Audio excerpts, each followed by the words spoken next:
अस्सलामुअलैकुम। आज मैं आप लोगों के लिए लेकर आई हूँ माश की दाल की रेसिपी की तरफ जाने से पहले अगर आपने हमारे चैनल को सब्सक्राइब नहीं किया है तो प्लीज़ हमारे चैनल को सब्सक्राइब करें। अब मैं आपको बताती हूँ इस रेसिपी के इंग्रेडिएंट्स। 300 ग्राम माश की दाल ली है। इसके अलावा 2 अदद हरी मिर्चें हैं जो मैंने काट के रखी हैं।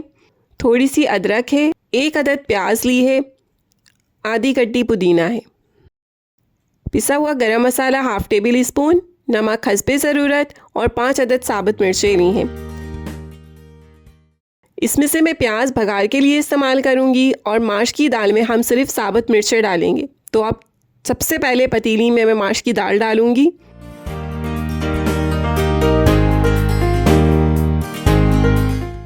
और तकरीबन इसमें मैं 1.5 गिलास पानी डालूंगी। ये ऊपर से हम रिमूव कर देंगे।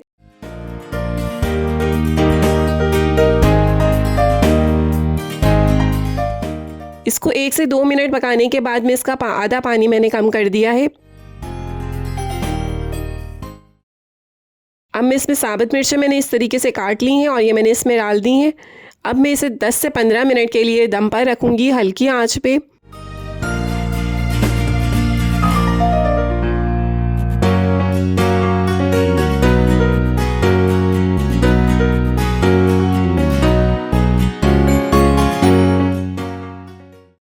देखें दाल से पानी बिल्कुल ड्राई हो चुका है।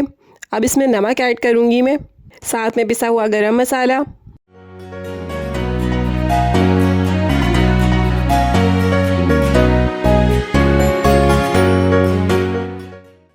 अब हम भगार की तरफ चलते हैं।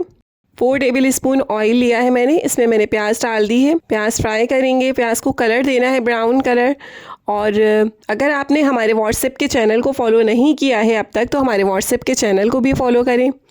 ये मैंने इसमें भगार लगा दिया, साथ में मैंने इसमें पुदीना, हरी मिर्चें और अदरक भी डाल दी है और इसको अच्छे से मिक्स कर लेंगे। मज़ेदार माश की दाल तैयार है। इसको गरम गरम चपाती के साथ सर्व करें और हमें कमेंट सेक्शन में बताना नहीं भूलिएगा कि आपको कैसी लगी। Thank you. अल्लाह हाफिज़।